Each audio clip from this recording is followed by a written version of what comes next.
DZXL.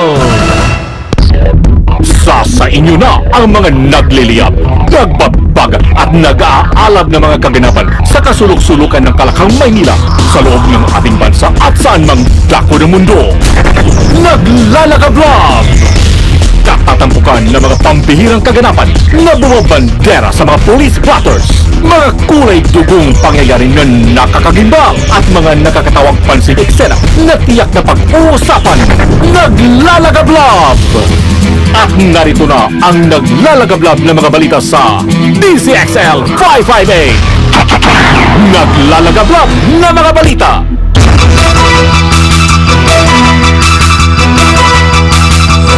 Sa ngalan po ni Weng de la Peña o si Buddy Oberas, diretso mga balita ngayong tanghali. Naglalagablab na mga balita.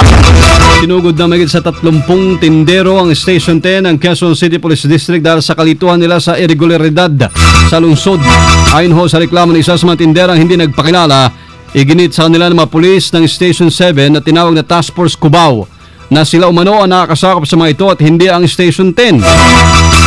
Sinisingil din umano sila ng Task Force Cubao ng 1,000 piso kada lamesa upang hindi na sila paalisin sa kanilang mga pwesto.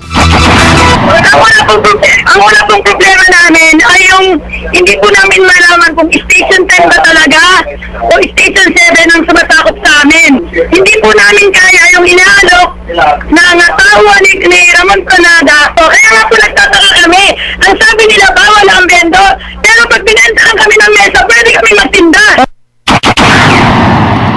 Nangako naman si Station 7 Superintendent Ramon Pranada na imbestigan po nila ang kanyang mga tauhan at kung mapatutunayan daw na lumabag ang mga ito sa batas ay agad sisibakin sa pwesto. Nabatid na umabot sa 50 mga tindera naghahanap buhay mula po sa New York, yan ho yan sa Cubao, hanggang Aurora ng nasabing lungsod. Naglalagablab na mga balita. Emergency landing naman aeroplano ng United Airlines sa NAIA Terminal 1 kanina umaga bunsod ng technical problems. Nabatid na patungo sana itong Guam na magkaberya. Naka-take off na aeroplano mga kasama subalit bumalik na lamang ito ng paliparan. Ligtas naman ang 125 o 125 pasahero nito na ngayon ay pansamantalang dinala muna sa Traders Hotel. Naglalagablab na mga balita. Dahil lango sa ipinagbabawal na gamot, hinostage sa isang lalaki ang sarili niya sa barangay Tatalon sa Quezon City uli. Oras din pong tinutukan ng patalim ni Edmond Ortega ang kanyang sarili. Ayon sa live-in partner ng suspect na hindi nagpakilala, alas 7 ng Martes ng gabi nang dumayo si Ortega sa kanilang bahay dyan sa may Kaliraya, barangay Tatalon. Bigla na lamang umanitong nagtangkang hostage ang kinakasama, ngunit agad ding pinakawalan. Ilang sandali pa tinutok naman ni Ortega ang kutsilyo sa sarili niyang tiyan. At nang mahimasmasan, nakatulog na lamang ito katabi ang patalim. Nabatid na nadismay ang pamilya sa pagtugon ng pulisya dahil hindi inaresto ang suspect at hindi rin sinamsam o kinuha ang patalim. Desidido naman ang pamilyang live-in partner Ortega na kasuhan ito ng kaso unjust vexation. Naglalagablab sa 558 DZXL. Bulat Palaro. Mga kasama, lalarga na po ang tune-up game ng ng Gilas Pilipinas team sa ilang koponan na kabilang sa FIBA Africa. Good luck ha. Bakit wala pang petsa kung kailan ay kinumpirmaho ni head coach Shot Reyes na nag-uusap na raw sila at tapos na mag-usap ni Spanish coach Natso Lescano, ang head coach ng Ivory Coast, para sa gagawin pong exhibition games bilang paghanda sa FIBA World Cup at Asian Games. Si Reyes ay nasa Ivory Coast para manood ng FIBA Africa para malaman ang mga estilo ng galaw ng posibleng makaharap natin sa 2014 World Cup kung saan ay pasok ang Gilas Pilipinas. Samantala, mga kasama sa ikalawang araw ng Mindanao qualifying leg ng Batang Pinoy 2013 sa Tagum City, Davao del Norte, 18 gintong medalya po ang naghihintay para sa mga atletang magwawagi. Sino man pala rin na manalo sa torneo ay aabante sa National Finals sa Nobyembre sa Zamboanga City. Nalagdan magtapos ang qualifying leg sa August 31, 2013. Naglalagablab DZXL Showbiz Balita.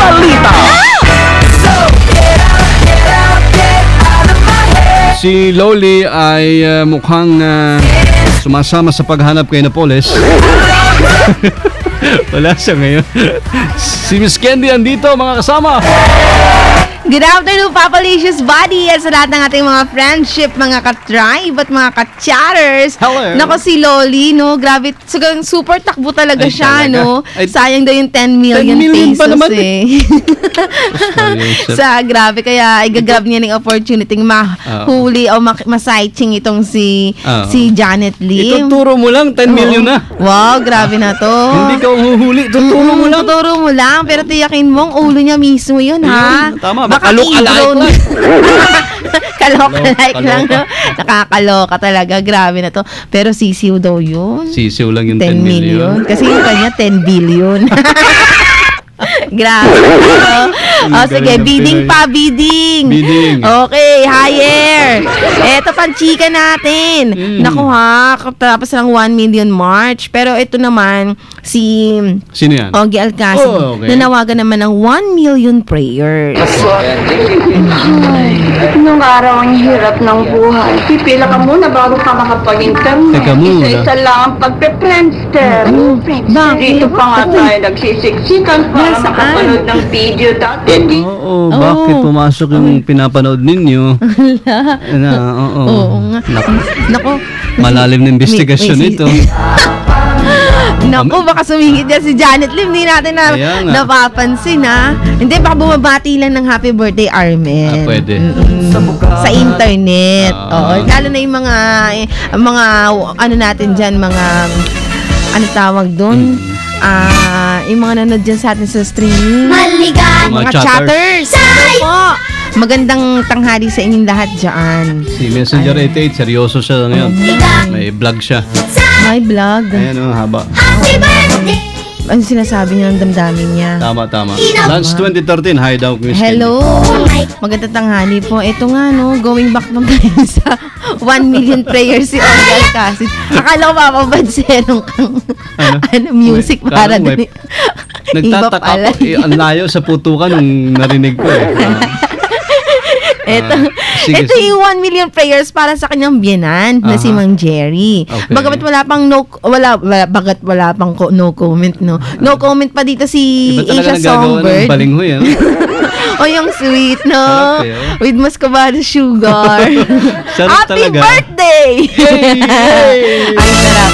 Yan talaga ugat. Galing yung mga root crops yan masarap yan. At saka isang uri ng carbohydrates. At saka sa fiber sa gana yan, napaka-healthy pagkain. Ang bigat niyan. Di ba mismo ikaw din naramdaman mo yan? Yung nilagang sabaw, kahit di na tayong mag-lunch ngayon, okay lang. Ako hindi na Salamat po. magla-lunch. Kasi nakatulong yun sa ating digestion. So 1 million dasal, paano 1 gagawin million yan? dasal para kay Mang Jerry. Paano mabibilang yung dasal?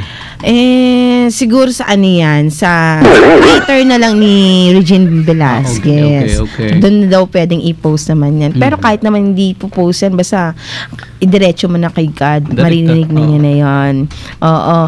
No comment pa dito si Asia Songbird, pero sabi naman, okay naman daw ang kanyang father. Yun nga lang, mabuti na rin may kapangyarihan ng panalangin, di ba?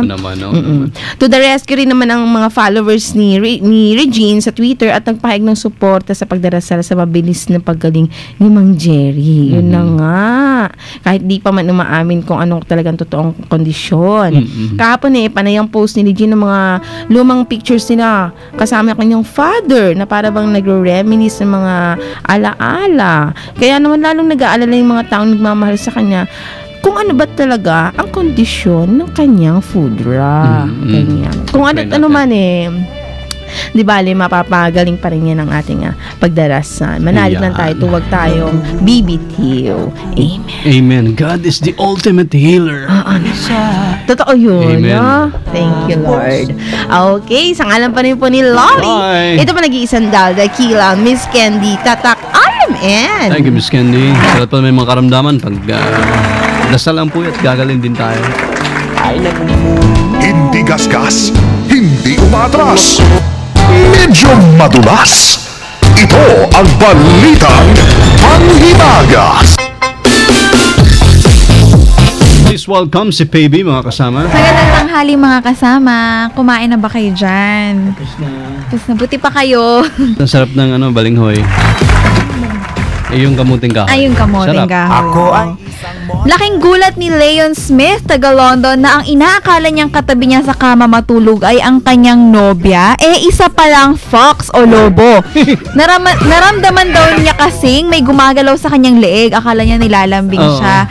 At nang ito'y lumambing din, nakita niyang lobo na ang kanyang kaharap. Umalis na pala ang kanyang nobya para magtrabaho at dumaan ang lobo sa pintuan ng pusa. Napaalis naman ni Smith ang lobo at napagdesisyonan nilang magkasintahan na ayusin na yung maliit nilang pinto para iwasang may masama pang mangyari sa mga susunod. Diba uso kasi sa US yung may mga maliliit na pinto para sa mga aso, sa Tapa. pusa. Sa likod ba yan? Oo. Ng bahay, oo. At yan po ang balitang panghimagas kan DZXL Sin Wonchongsin Washer Phoebe Tatak Armen. Thanks, baby.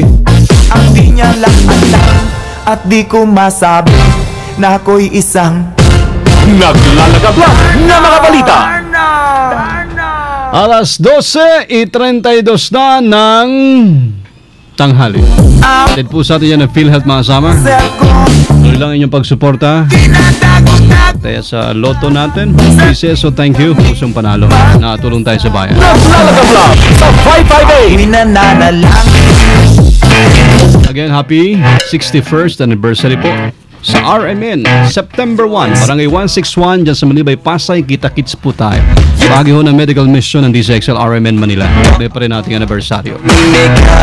Dire-diretso mga naglalagablab na balitang tatak RMN, inyo napakinggan sa DZXL 558. Ngayon po, August 20, 2013, Wednesday afternoon. Kasama nyo sa serbisyo publiko. Alam po ni Weng de la Peña. At sa lalawigan ng Occidental Mindoro, mabuhay o si Buddy Oberas. Ay po lahat sa DZXLI. Tatak RMN. Subayin niyo ang natitirang minuto sa kalipunan ng mga pinakahuling kaganapan sa Kalakang, Maynila, sa ating bansa at saan mang dako ng mundo. Naglalagablag! Dito lamang sa Unang Pihit, DZXL 558, ang bagong kasama mo! Miss Calvert,